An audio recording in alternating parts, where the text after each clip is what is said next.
മണ്ണിടിഞ്ഞ് വീണ അപകടത്തിൽ ബിജു എന്ന ആള് മരിച്ചു. അദ്ദേഹത്തിന്റെ ഭാര്യയായ സന്ധ്യയെ രാജഗിരി ആശുപത്രിയിൽ പ്രവേശിപ്പിച്ചിരിക്കുകയാണ്. അവിടെ നിന്ന് വിശദാംശങ്ങളുമായി നിതിൻ അംബുജൻ ചേരും. നിതിൻ, അല്പസമയം മുമ്പ് ഡോക്ടേഴ്സ് വളരെ വിശദമായി നമ്മളോട് സന്ധ്യയുടെ അവസ്ഥയെക്കുറിച്ച് പറഞ്ഞിരുന്നു. അപ്പോൾ CT സ്കാൻ എടുക്കുന്നതിനായി പ്രവേശിപ്പിച്ചിരിക്കുകയായിരുന്നു. ഈ കാലിന്റെ രക്തയോട്ടം കുറവുള്ളത് അതാണ് ഒരു ആശങ്കപ്പെടുത്തുന്ന കാര്യമെന്ന് പറഞ്ഞിരുന്നു.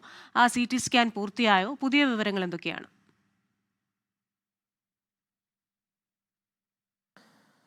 ക്രിസ്റ്റീൻ, എന്തായാലും രാജഗിരി ആശുപത്രിയിൽ ഇപ്പോഴും ചികിത്സ തുടരുകയാണ്. സന്ധ്യയെ രാവിലെ 5:15 അടിമാലി ആശുപത്രിയിൽ നിന്ന് രാജഗിരി ആശുപത്രിയിലേക്ക് കൊണ്ടുവന്നിരിക്കുന്നത്. ഇപ്പോഴും ഈ ആശുപത്രിയിൽ ചികിത്സ തുടരുന്നുണ്ട്. അല്പസം മുമ്പ് തന്നെ ഡോക്ടേഴ്സുമായി സംസാരിച്ചപ്പോൾ അവർ വിശദമായി തന്നെ കാര്യങ്ങൾ പറഞ്ഞിട്ടുണ്ട്. കാലിലെ രക്തയോട്ടത്തിന്റെ അളവ് എത്രത്തോളം ഉണ്ടെന്ന് അറിയാനുള്ള CT സ്കാനിങ് ഇപ്പോൾ നടത്തി വരികയാണ്. ഇവിടെ പ്രവേശിക്കുമ്പോൾ BP കുറഞ്ഞിരുന്നു, ഹേർട്ട് റേറ്റ് കൂടിയ അവസ്ഥയിലായിരുന്നു. അതുകൊണ്ട് തന്നെ വിശദമായൊരു പരിശോധന അടക്കം വേണ്ടതുണ്ട്. എന്തായാലും ഈ കാലിലെ രക്തയോട്ടത്തിന്റെ അളവ് തന്നെയാണ് ഇപ്പോൾ ആശങ്കയായി നിൽക്കുന്നത്.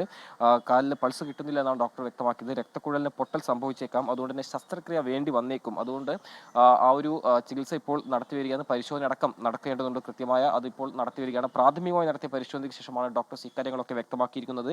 ഒരു ഹൈ ഇമ്പാക്ട് ട്രോമയാണ് ഉണ്ടായിരിക്കുന്നത്. അതുകൊണ്ട് തന്നെ അതിൻ്റെതായ ആഘാതം സന്ധ്യയ്ക്ക് ഉണ്ടായിട്ടുണ്ട്. കൂടാതെ ഇന്റേണൽ ഇഞ്ചുറീസ് ഉണ്ടോ എന്നുള്ള കാര്യമെല്ലാം തന്നെ പരിശോധിച്ച് വരികയാണ്. നിലവിൽ ഇപ്പോൾ സന്ധ്യ അബോധാവസ്ഥയിലല്ല, ബ്രെയിനിന് ക്ഷതം ഉണ്ടായിട്ടില്ല എന്നാണ് പ്രാഥമിക നടത്തിയ പരിശോധനയിൽ ഇപ്പോൾ ഡോക്ടേഴ്സ് വ്യക്തമാക്കിയിരിക്കുന്നത്. എന്തായാലും ആ ഒരു പരിശോധന പൂർത്തിയായ ശേഷം മാത്രമേ നമുക്ക് കാലിലെ പരിക്കിന്റെ ഗുരുതരം എത്രത്തോളം ഉണ്ടെന്ന് അറിയുകയുള്ളൂ. എന്തായാലും ആ ഒരു പരിശോധന ഇപ്പോൾ നടന്നു വരുന്നുണ്ടെന്നാണ് മനസ്സിലാക്കാൻ സാധിക്കുന്നത്. അല്പസം മുമ്പാണ് ഡോക്ടേഴ്സൊക്കെ പരിശോധന നേരത്തെ 24 പ്രദേശം പിന്നീട് പരിശോധനയൊക്കെ തന്നെ വീണ്ടും ആരംഭിച്ചിട്ടുണ്ട്. എന്തായാലും നിലവിൽ ഇപ്പോൾ പരിശോധന അടക്കം നടത്തി വരികയാണ്. അതിനുശേഷം മാത്രമേ എത്രത്തോളം പരിക്കിന്റെ ഒരു ഗുരുതര സ്വഭാവം ഉണ്ടെന്ന് നമുക്ക് അറിയുകയുള്ളൂ. ഒരു ശസ്ത്രക്രിയ വേണ്ടി വന്നേക്കും എന്നാണ് വ്യക്തമാക്കിയിരിക്കുന്നത്. കാരണം ബിജുവിന് എത്രത്തോളം ഈ ആഘാതം ഉണ്ടായിട്ടുണ്ടോ സമാനമായ ഒരു ആഘാതം സന്ധ്യയ്ക്കും സംഭവിച്ചിട്ടുണ്ട്.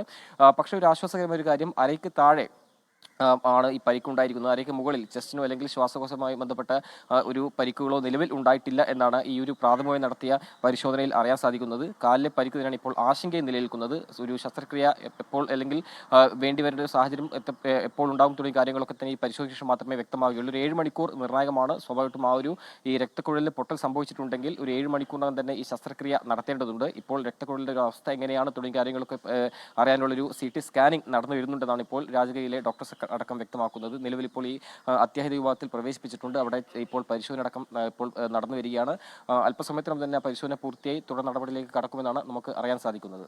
നിതിൻ അംബുജനാണ് ആലുവ രാജഗിരി ആശുപത്രിയിൽ നിന്ന് വിശദാംശങ്ങളുമായി ചേർന്നത്. അല്പസമയം മുമ്പ് ആലുവ രാജഗിരി ആശുപത്രിയിലെ ഡോക്ടേഴ്സ് ഏറെ വിശദമായി എന്താണ് സന്ധ്യയുടെ ആരോഗ്യാവസ്ഥ എന്നതിനെക്കുറിച്ച് പറഞ്ഞിരുന്നു. നമുക്ക് ആ വാക്കുകളിലേക്ക് ഒരിക്കൽ കൂടി പോകാം. പരിക്കിൻ്റെ പറയാനായിട്ട് ഇടത്തെ കാലിൽ പൾസ് കിട്ടുന്നില്ല. അതായത് ഒരുപക്ഷെ രക്തക്കുഴലിന് പൊട്ടൽ സംഭവിച്ചേക്കാം. അപ്പോൾ അതാവണം ഇടത്തെ കാലിന് പൾസ് കിട്ടാത്തത്. അപ്പോൾ കൂടെ വന്നവർ പറഞ്ഞത് 9:30 സംഭവം നടന്നു എന്നുള്ളതാണ്. ഇപ്പോൾ ഓൾമോസ്റ്റ് ഏകദേശം ഒരു 8 മണിക്കൂറായിട്ടുണ്ട്. യൂഷ്വലി അങ്ങനെ എന്തെങ്കിലും ഒരു രക്തക്കുഴലിന് പൊട്ടലോ അങ്ങനെ എന്തെങ്കിലും സംഭവിച്ചു കഴിഞ്ഞാൽ ആ ലിംബ് നമുക്ക് സേവ് ചെയ്യണമെങ്കിൽ നമ്മളൊരു വിതിൻ ഒരു 7 hours എമർജൻസി ആയിട്ട് സർജറി ചെയ്തെങ്കിലാണ് നമുക്ക് ആ ലിംബ് ഏതെങ്കിലും ഒരു വിധത്തിൽ നമുക്ക് സേവ് ചെയ്യാൻ പറ്റുക. ഉള്ള ആളുടെ നില ഗുരുതരാവസ്ഥയിലാണെന്നാണ് അറിയാൻ അതോ മരണപ്പെട്ട അവസ്ഥയിലാണോ എന്നും അറിയാൻ പാടില്ല. അപ്പോൾ ഹൈ ഇമ്പാക്റ്റ് ഇഞ്ചുറിയാണ്, ഹൈ വെലോസിറ്റി ഇഞ്ചുറി ആയതുകൊണ്ട് അത്രയും മോശം തന്നെയാണ് നമ്മൾ എക്സ്പെക്റ്റ് ചെയ്യുന്നത്. അതുകൊണ്ട് എത്രയും പെട്ടെന്ന് കണ്ടുപിടിച്ചിട്ട് ബാക്കി മുന്നോട്ടുള്ള കാര്യം എമർജൻസി ഓപ്പറേഷൻ തിയേറ്ററിൽ ലൈഫ് സേവിങ് പ്രൊസീജിയർ ചെയ്യാൻ പറ്റുവാണെന്നുണ്ടെങ്കിൽ അതനുസരിച്ചിട്ട് മുന്നോട്ട് പോകണം. ലോകത്തെവിടെയായാലും ഏത് സമയത്തും 24 വാർത്തകളും ഓഗ്മെന്റഡ് റിയാലിറ്റി പാക്കേജുകളും എക്സ്പ്ലെയിനറുകളും വിശദമായി കാണാൻ ഞങ്ങളുടെ YouTube ചാനൽ നിങ്ങൾക്ക് സബ്സ്ക്രൈബ് ചെയ്യാം.